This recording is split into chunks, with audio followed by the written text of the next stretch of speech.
তার মানে আপনারাই হচ্ছে ওনার বংশধর? ওনার বংশধর। আপনার ওনার কততম বংশধর এটা কি আপনাদের? 15তম বংশধর। 15তম বংশধর না? ইসা খাঁ ছিলেন বাংলার 12 ভূঁইয়াদের মধ্যে অন্যতম প্রধান বলিষ্ঠ নেতা, যিনি 16 শতাব্দীতে মুঘলদের বিরুদ্ধে বিদ্রোহ গড়ে তুলেছিলেন, যিনি তার শাসনামলে একটি স্বাধীন ভূখণ্ড গড়ে তুলেছিলেন, যার কেন্দ্রবিন্দুতে ছিল এই জমিদার বাড়ি।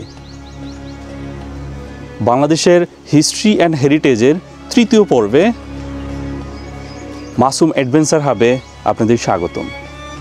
চলেন আমরা ইসা খাঁর সেই জমিদার বাড়িটি দেখি এবং তার আদ্যপান্ত আপনাদের দেখানোর চেষ্টা করি। সেই 16 শতকে যখন মুঘল সাম্রাজ্য বাংলাকে নিজেদের দখলে আনতে ব্যস্ত, তখন একজন বীর উঠে দাঁড়ালেন। তার নাম ইসা খাঁ। 12 ভূঁইয়াদের মধ্যে সবচেয়ে শক্তিশালী, সবচেয়ে স্বাধীনচেতা।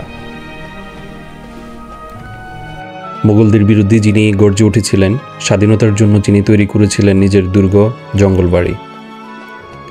কিশোরগঞ্জ জেলার হৃদয়ে অবস্থিত এই জঙ্গলবাড়ি শুধুই একটি স্থাপনার নাম নয়, এটাই ছিল ইসা খাঁর বিদ্রোহের ঘাঁটি।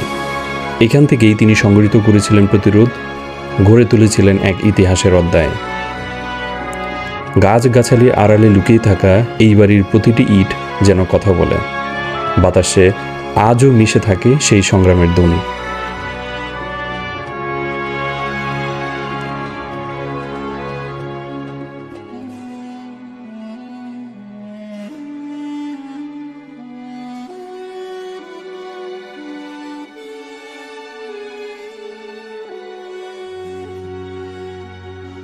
কত পুরানো স্থাপত্য কীর্তি!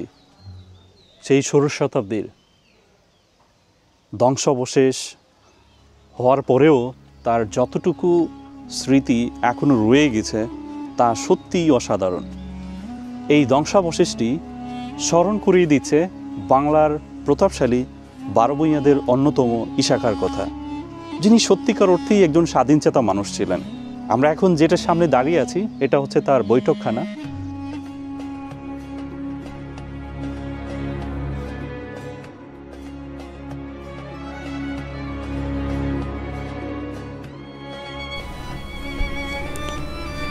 এখানকার প্রতিটি ইট, প্রতিটি দেয়াল আজও যেন ফিসফিস করে বলে সেই সংগ্রামের কথা। বাতাসে ভেসে আসে যুদ্ধের পদধ্বনি, শপথের প্রতিধ্বনি।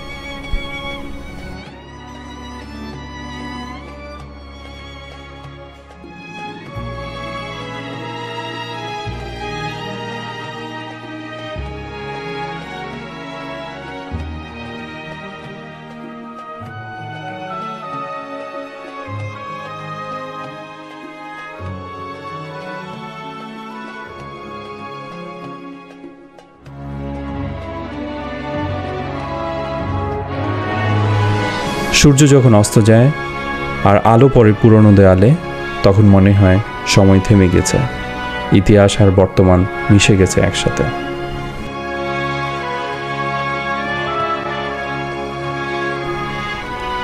এখন এই জঙ্গলবাড়ি আর যুদ্ধ করে না, এখন সে শান্ত। পাখির ডাক, গাছের পাতায় হাওয়ার সুর, প্রকৃতি এক নিঃশব্দ কবিতা যেন।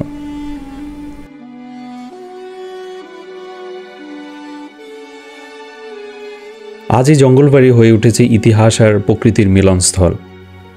যারা দেখতে আসে শুধু দেখে না, অনুভব করে।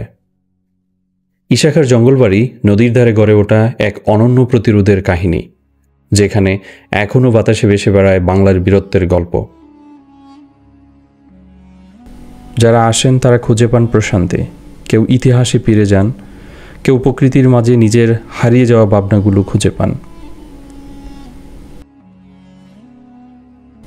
তরুণ প্রজন্মের কাছে এই জায়গা শুধু ঘুরে দেখার নয়, শেখার, অনুধাবনের।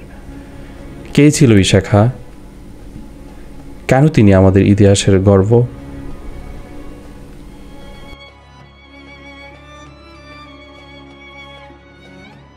ইসা খাঁর জমিদার বাড়ি বলতে যেটা বুঝি, মানে জঙ্গল বাড়ি বা জমিদার বাড়ি, এটা তো এখন যে অংশটা আছে এটাই তো নাকি? আচ্ছা, এই সামনের যে অংশটা, এটা এখন যেটা দেখা যাচ্ছে, এটা আসলে কি? এটা ওনার সময় ছিল, এটা ওনার দরবার হল। দরবার হল ছিল।